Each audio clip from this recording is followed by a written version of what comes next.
Hey, welcome to the 10x rule book reading. Hey, I'm Don if we're just meeting for the first time. Today we're on chapter 2, reading the book by Grant Cardone, successful business entrepreneur, millionaire, billionaire. You may have heard of him or maybe you haven't. But anyway, he wrote this awesome book called The 10x Rule. And I decided to get this book because I'm a part of one of Grant Cardone's business product systems, the Unbreakable Business System.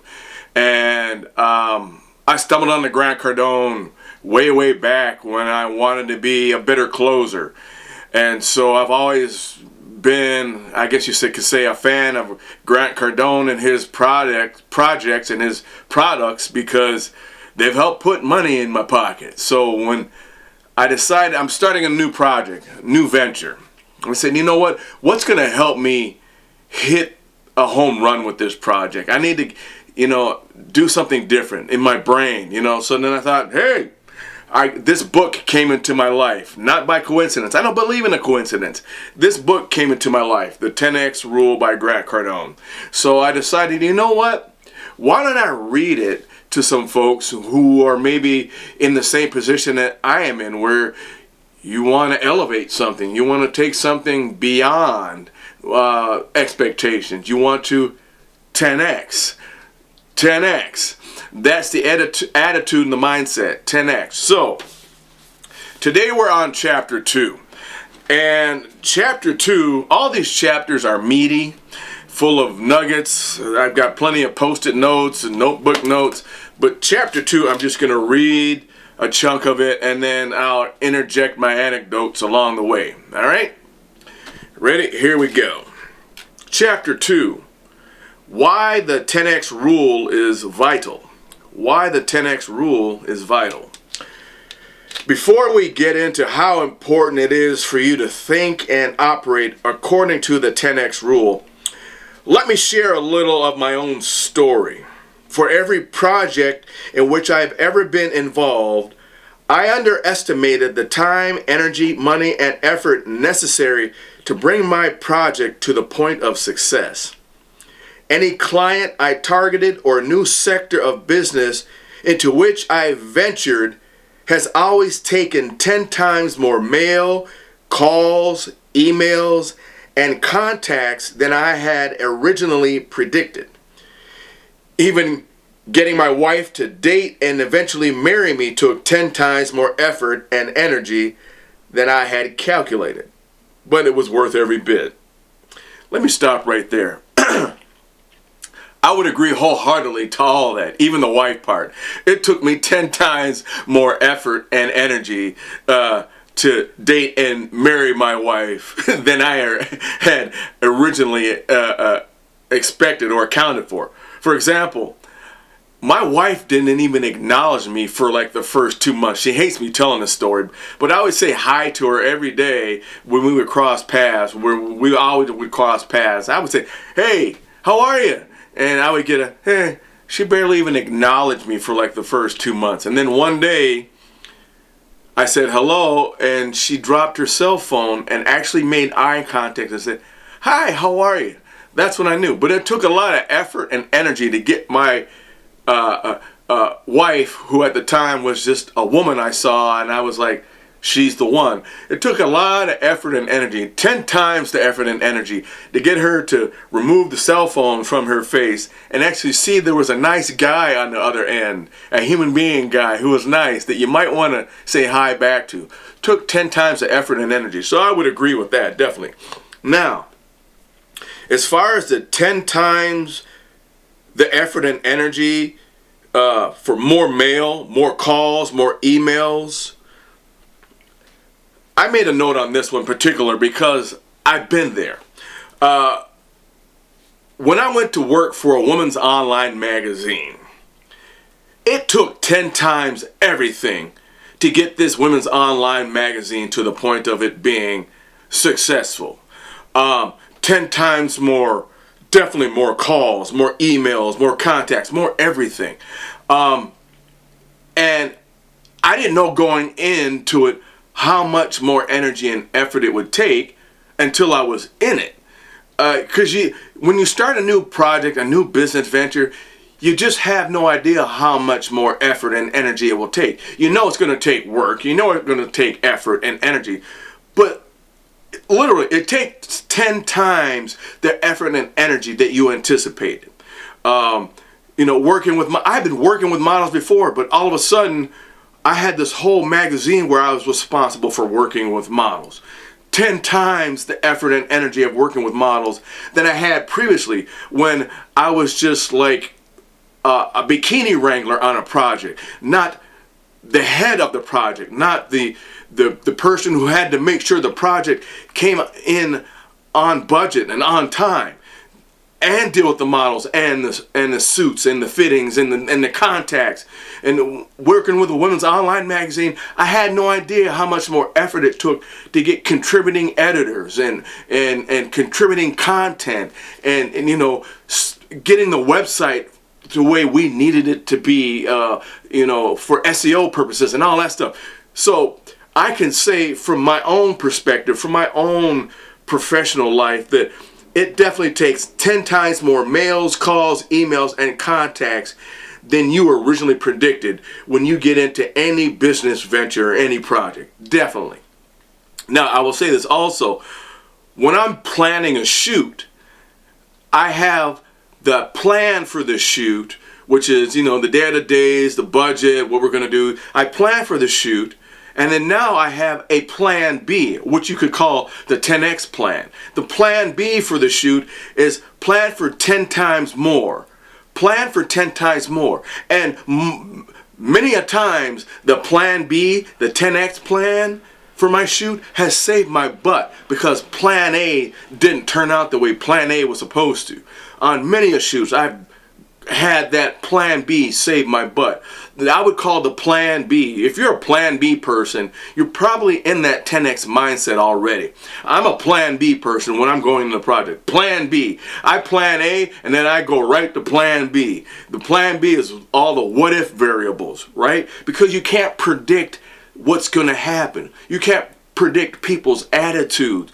You know, 1 minute people are... I worked on a project, put it this way. I worked on a project where in the 11th hour, one of the lead actresses quit. In the 11th hour, as in the night before, got a phone call. I didn't want to do the project because she disagreed with some of the dialogue.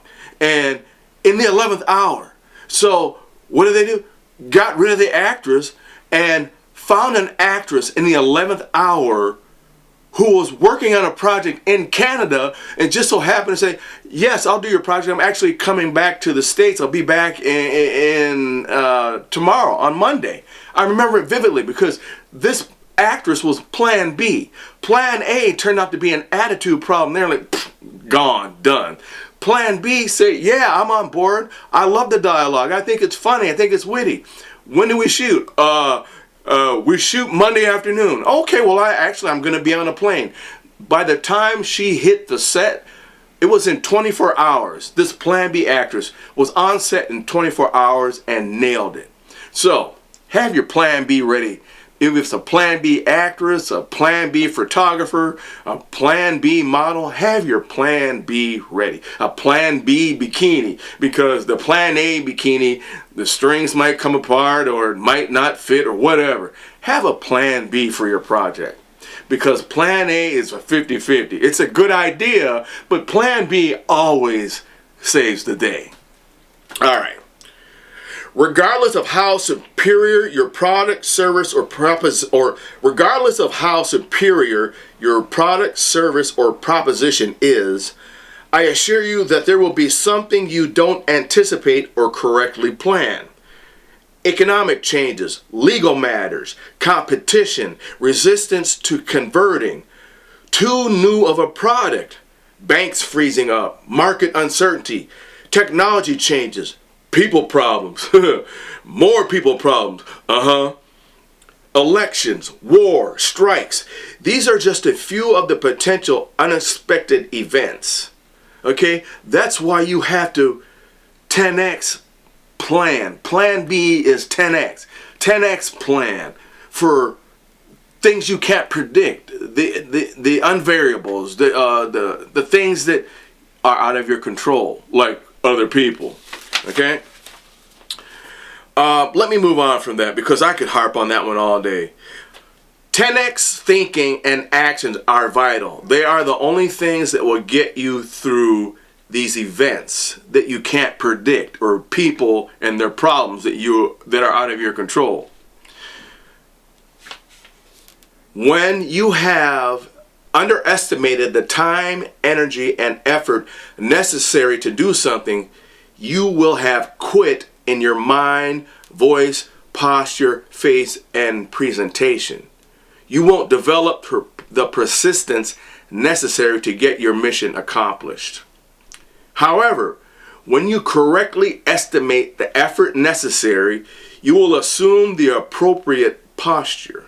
The marketplace will sense by your actions that you are forced to be reckoned with and are not going anywhere, and it will begin to respond accordingly. When you miscalculate the efforts you need to make something happen, you become visibly disappointed and discouraged. I'm going to read that again. When you miscalculate the efforts you need to make something happen, you become visibly disappointed and discouraged. Sound familiar? I know I have.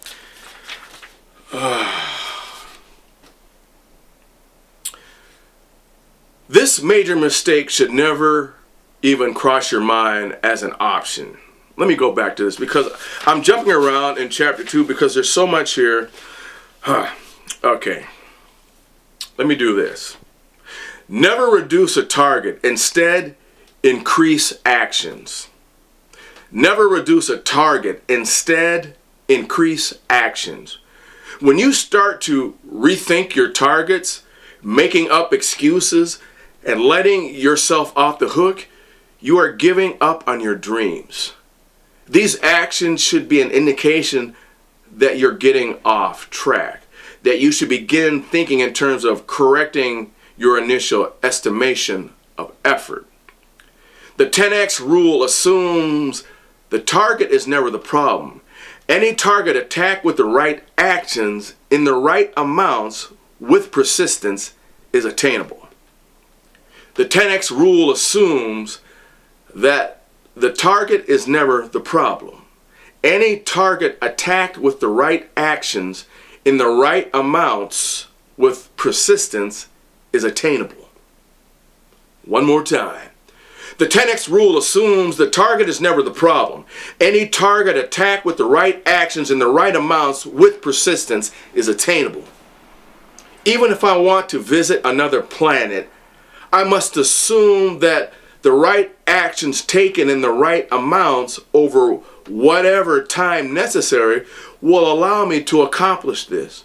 When people inadequately measure the actions necessary, they inevitably start to rationalize.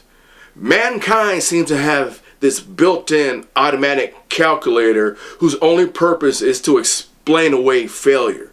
The problem is that the first and most often used calculations are always seem to target something other than activity level.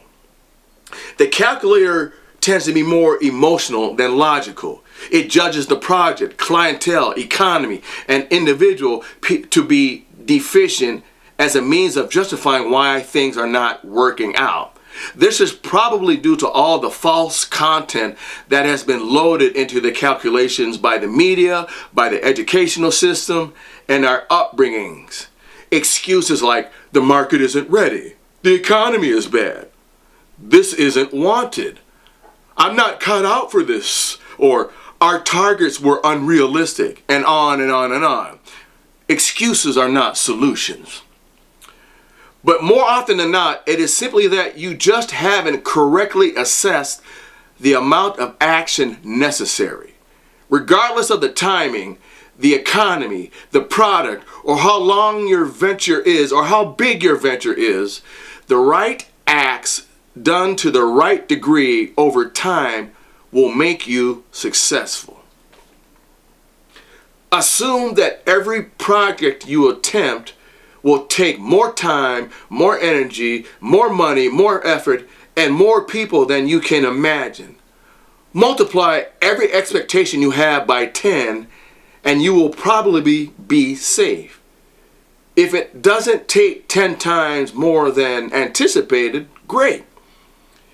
It's better to be pleasantly surprised than greatly disappointed. Here's a nugget for you. If you want to save time in getting your idea or product to market, then you must make sure you do 10 times more of everything in order to be in more places with more people over shorter durations. For example, if you plan on it taking one person to pitch an idea, then plan on it taking 10 people in order to possibly be able to reduce the time it takes.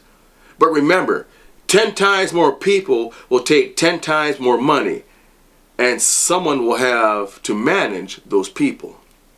Let me read that one more time. Assume that every project you attempt will take more time, more money, more energy, more effort, and more people than you can imagine. Multiply every expectation you have by 10, and you will probably be safe. And if it doesn't take 10 times more than anticipated, great. It's better to be pleasantly surprised than greatly disappointed. If you want to save time in getting your idea or product to market, then you must make sure you do 10 times more of everything in order to be in more places with more people over shorter durations. If you want to save time in getting your idea or product to market, then you must make sure you do 10 times more of everything in order to be in more places with more people over shorter durations. For example, if you planned on it taking one person to pitch your idea, then plan on it taking 10 people in order to possibly be able to reduce the time it takes. But remember, 10 times more people will take 10 times more money, and someone will have to manage those people. Okay?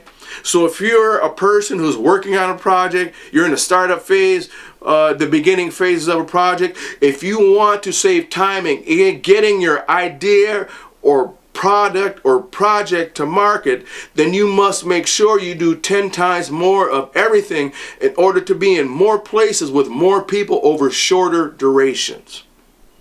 There you go. There's your nugget for all you people in the middle of a project, starting on a project. You got an idea for a project, a product. Idea. Start right now. If you want to save time in getting your idea or product or project to market, then you must make sure you do 10 times more of everything in order to be in more places with more people over shorter durations. All right, I'll move on from there. I'm passionate about that one for a reason, because I've been in many startups, I've been in many idea banks, many projects, and it's always about hitting the ground running. How soon can we get this thing going? Well, you got to 10x it.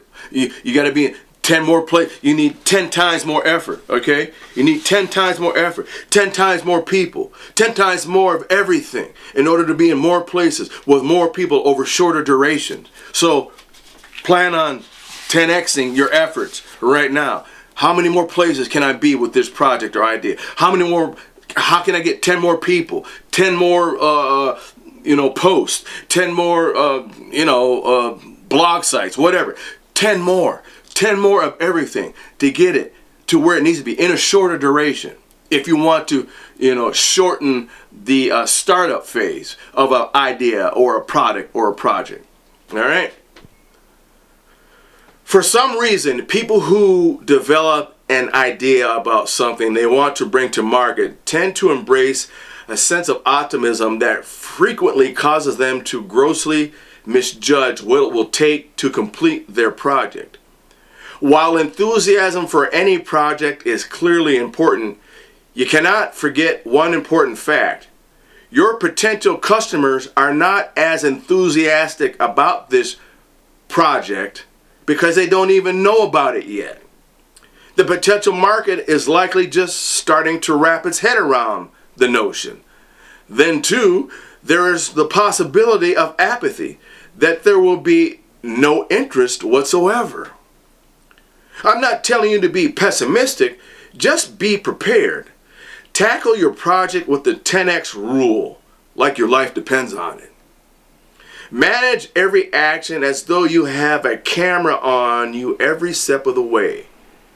Pretend you're being recorded as a model by which your children and grandchildren will learn how to succeed in life.